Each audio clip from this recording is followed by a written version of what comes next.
Pessoal, agora vamos começar as nossas efemérides de História Geral. Vão ser 3 aulas de História Geral, dentro do mesmo esquema das aulas de História do Brasil, onde a gente vai relembrar as efemérides e pensar algumas possíveis questões, né, sem necessariamente se aprofundar completamente nos assuntos, porque não é a intenção aqui por uma questão de tempo, claro, e é uma lista de efemérides, afinal de contas. Então, nessa primeira aula, nós vamos trabalhar com 3 efemérides que, de uma certa forma, estão todas elas interligadas e têm uma relação que começa ali no século XIX. Aí eu até quero chamar a atenção de vocês para uma coisa. Às vezes em algumas listas de efemérides nós vemos, por exemplo, listado lá, acontecimentos medievais, acontecimentos da Idade Moderna. Então assim, eu acho muitas vezes difícil que as provas cobrem esse tipo de efeméride, principalmente na história geral. Por exemplo, esse ano nós teríamos o Cisma do Oriente, né, que dividiu lá a Igreja Católica e a Igreja Ortodoxa, que ocorreu no ano de 1054. Entretanto, se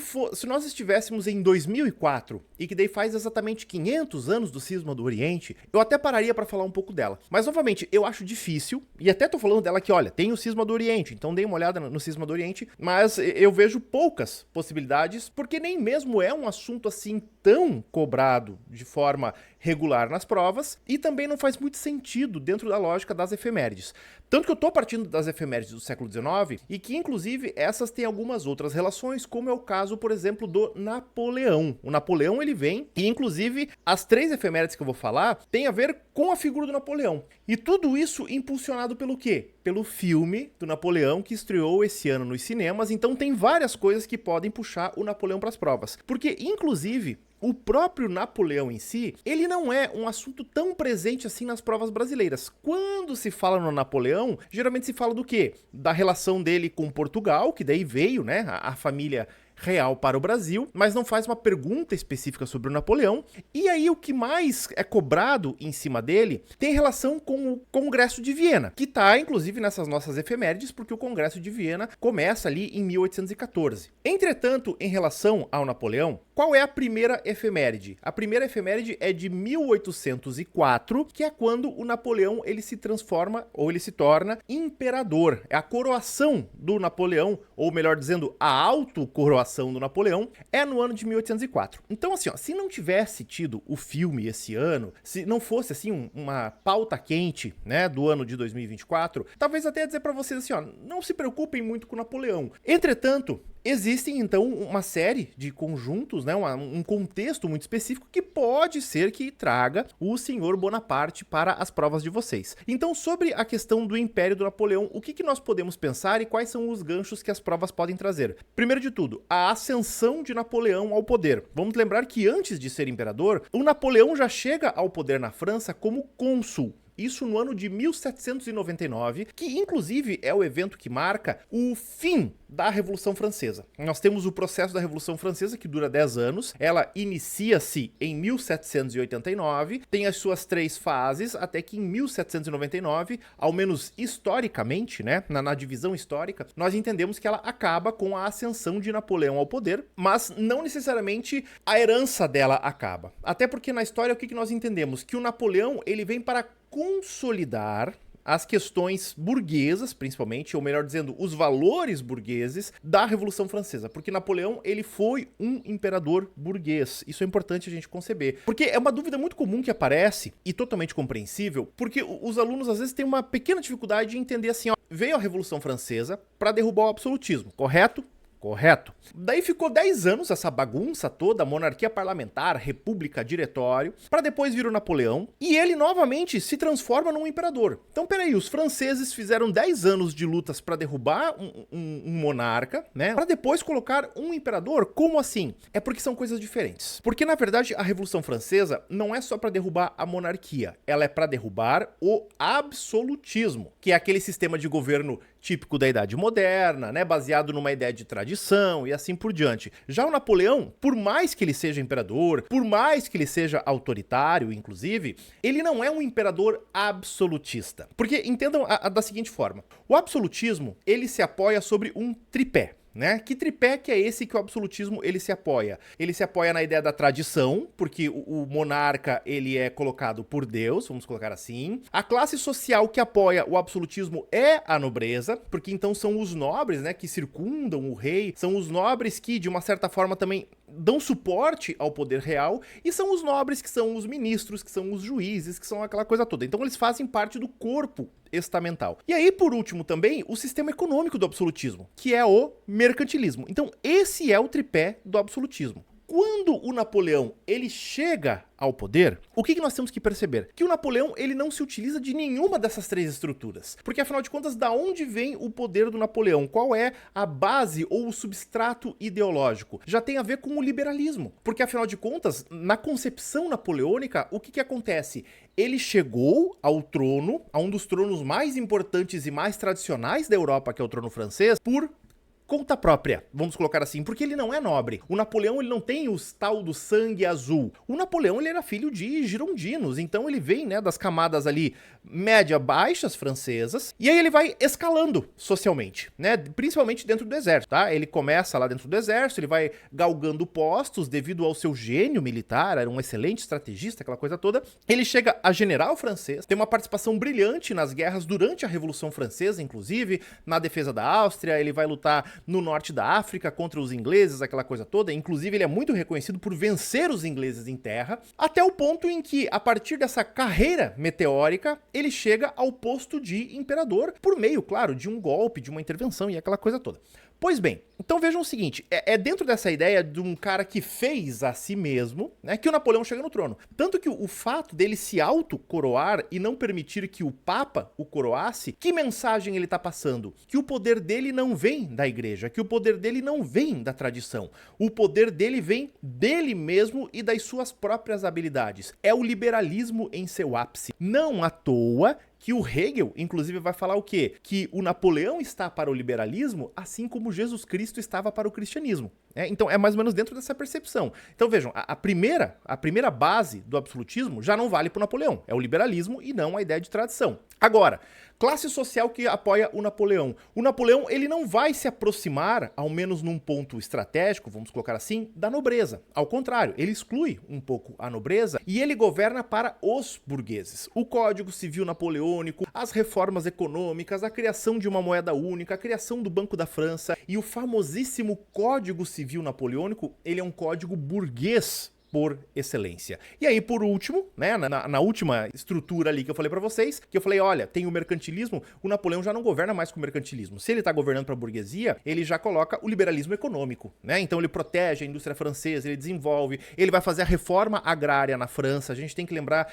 que a reforma agrária, ela é uma ideia liberal burguesa também, porque faz a economia girar, aquela coisa toda e assim por diante. Então o Napoleão, ele não é um absolutista, e aí ele vai ter esse curto período ali de 4, 5 anos, onde ele era cônsul, mas como ele faz uma série de reformas, ele vai ganhando popularidade, ele vai crescendo, ele vai se fortalecendo, ele vai fazer um plebiscito, né, para decidir, para a população decidir se ele seria imperador ou não. Aí o pessoal fala, né, que esse plebiscito, claro, houve fraudes, aquela coisa toda, mas aí ele venceu o plebiscito e ele se coroa Napoleão não, né? Ele se coroa imperador da França agora. Então é importante a gente entender essa mudança de paradigma que nós temos aqui. E inclusive mudanças de paradigmas são coisas que as provas gostam demais. E aí vai começar todo o processo do bloqueio continental, né? Então é importante dar uma revisada nesse período napoleônico. O bloqueio continental tem relação direta com a vinda da família real portuguesa para o Brasil, né? Então se tem essa relação novamente, é importante olhar e assim por diante. E aí, inclusive,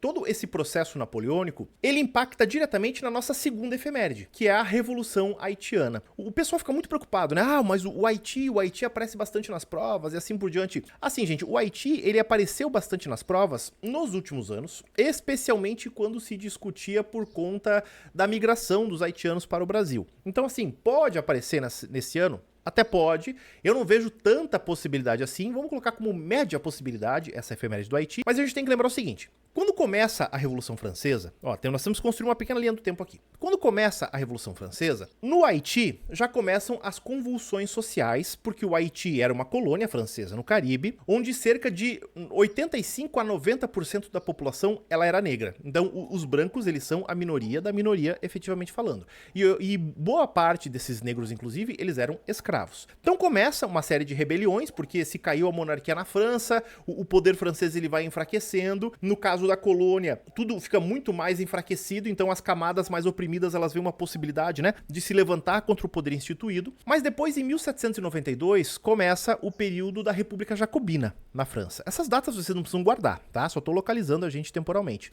E a República Jacobina lá na França, ela proíbe a escravidão em todas as colônias francesas. Então, os escravos haitianos, eles são libertos e passam a gozar de uma vida de liberdade né, tem todo um outro processo. Alguns vão subindo socialmente, especialmente dentro do exército haitiano, porque era uma das formas mais fáceis, não que ela fosse fácil, mas comparando a todas as outras, ela era a forma mais fácil de ascender socialmente, porque o exército ele incorporava esses sujeitos que estavam ali sem perspectivas de futuro. E aí nós temos, né, todo esse processo então de libertação dos escravos e mudanças sociais. Só que daí o Napoleão, em 1801, ele faz o quê? Ele reinstitui a escravidão nas colônias. E aí essa foi a gota d'água, né? Porque esse pessoal já estava aí há quase 10 anos livre, obviamente que eles não iam querer voltar a ser escravos. Então isso leva a uma grande insurreição no Haiti, que vai contar com o apoio também de mestiços, de várias outras camadas da sociedade, que aí em 1804 declara a independência do Haiti em relação à França. Tá? Então temos essa efeméride de 1804, a libertação, né, ou a independência do Haiti, liderada especialmente ali por figuras como Toussaint Louverture, por exemplo, que podem aparecer também na prova de vocês, e assim por diante. Então é bom olhar esse processo e entender ele relacionado ao próprio processo político da França, tanto da Revolução Francesa como pós-Revolução Francesa também. Tanto que, historicamente, inclusive, é importante a gente lembrar que o próprio processo da Revolução Haitiana, ela é entendida que ela começa em 1791, como eu falei pra vocês, devido a esse enfraquecimento da coroa francesa, aquela coisa toda. Então ela começa em 1791 e termina em 1804, né? Em 1804 é declarada a independência. Claro que a França só vai reconhecer essa independência mais de 20 anos depois, somente lá em 1825, mas eles declaram em 1804. E aí a última efeméride que eu tenho pra trazer aqui também tem relação com o Napoleão, que, como eu falei pra vocês, é o próprio Congresso de Viena. O Congresso de Viena, gente, vai ser uma reunião dos países europeus que vão ocorrer depois da derrota final do Napoleão. Ele passa por duas derrotas, né? Ele vai ser exilado primeiro na ilha de Santa Helena, depois na ilha de Elba, aquela coisa toda. Mas aí quando ele é derrotado pela última vez, as coroas europeias, né, as monarquias europeias, elas se reúnem em Viena para fazer o quê? Para reorganizar o continente depois do furacão napoleônico. Porque vamos lembrar que o Napoleão daí saiu invadindo tudo, saiu derrubando reis, derrubou o rei da Espanha, por exemplo, expulsou, né, ou fez o Dom João VI, que era o rei de Portugal, fugir, derrubou vários outros pequenos reinos, né, ele fez uma bagunçona. E aí, em relação ao Congresso de Viena, o que é fundamental a gente lembrar? As consequências desse Congresso de Viena. Então, qual que era, primeiro de tudo, o objetivo do Congresso de Viena? Restabelecer as monarquias que foram derrubadas pelo Napoleão e, o mais importante talvez, redesenhar o mapa da Europa. Então isso aqui, inclusive esse redesenho, essa reorganização do mapa europeu, é o processo que vai ter mais consequências. Inclusive, alguns historiadores dizem que é exatamente esse redesenho do mapa da Europa que é uma das causas que, 100 anos depois, vai levar a estourar a Primeira Guerra Mundial. Porque quando eles vão reorganizar o mapa europeu, o que acontece? Alguns países vão sumir do mapa. Como, por exemplo, se você procurar, eu vou até mostrar pra vocês aqui, não precisa nem procurar, né? Vou mostrar pra vocês aqui, ó. Vejam esse mapa da Europa que tá aqui na tela. Vocês estão percebendo que não existe aqui Polônia, por exemplo? Que não existe Ucrânia? Que não existe Letônia, que não existe Estônia. Na verdade, quase não existe o leste europeu como um todo, que a gente costuma chamar hoje em dia. A Polônia até aparece ali como o reino da Polônia, né? Mas ele tá subjugado à Rússia. Porque os países vencedores, né, que venceram Napoleão, Rússia, Prússia, Império Austro-Húngaro, eles vão se reunir e, claro, que daí eles vão aproveitar o quê? Já que vários reinos foram sumidos, né, vamos colocar assim, derrotados por Napoleão, eles vão se aproveitar disso, né? Eles vão se aproveitar disso e vão redesenhar o mapa como países vencedores. Então, esse mapa e essas intromissões, vamos colocar assim, vão levar a uma série de problemas que daqui 100 anos, né, a gente vai ver que vai estourar a Primeira Guerra Mundial. É uma das causas que leva. Mas, além disso também, como consequência do Congresso de Viena, tem o surgimento daquilo que nós chamamos de a Santa Aliança. O que era a Santa Aliança, gente? Era uma tentativa de reação das coroas, por isso Santa Aliança, né? Porque seria os enviados por Deus ali. É uma reação das coroas contra as reformas liberais burguesas que vão começar a pipocar no continente europeu como um todo por conta da influência do próprio Napoleão. Porque então são essas as mudanças que o Napoleão imprime na França e ele vai imprimindo também em demais países nos quais ele vai conquistando. Como, por exemplo, afastar a igreja, criar a ideia de um ensino público, fortalecer as burguesias dos países. Tanto que exatamente todo esse processo de enfraquecimento das monarquias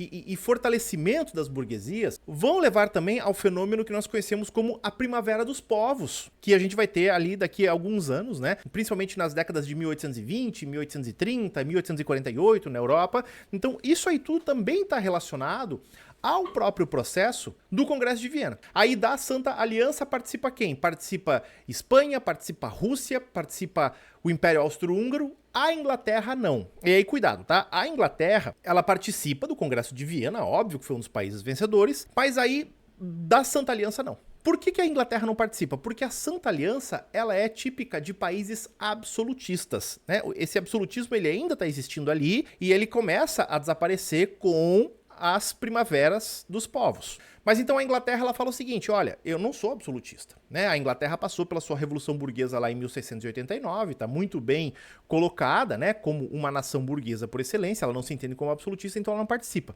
Tanto que a ideia dessa Santa Aliança não era só manter o absolutismo, como restaurar tudo aquilo que existia. Então, uma das ideias da Santa Aliança, por exemplo, era fazer com que os países hispânicos da América Latina voltassem a ser colônia da Espanha. Claro que isso não vão conseguir, né? Porque essas independências já estavam mais do que consolidadas. Mas só pra gente entender qual que era o objetivo ou até mesmo as intenções, né, dessa aliança. Então, para essa primeira aula, são essas três. Como eu falei para vocês, olha, das três, o que eu acho mais provável mesmo que apareça para vocês? Que eu digo assim, ó, se dediquem com mais afinco. Nessa seguinte ordem, estudem o Congresso de Viena, tenham ele assim, ó, bem dominado, e depois a Revolução Haitiana e o próprio processo do Napoleão como um todo. Mas aí, como tudo tem a ver com o processo napoleônico, dê uma boa olhada, né, no Império Napoleônico, se no teu curso lá tem aula sobre o Napoleão, reassista, o pessoal do meu extensivo, né, vai lá, reassiste bem a aula do Napoleão para ter esses conceitos frescos na cabeça, porque isso aí pode aparecer e entender todo o processo geopolítico, inclusive, que leva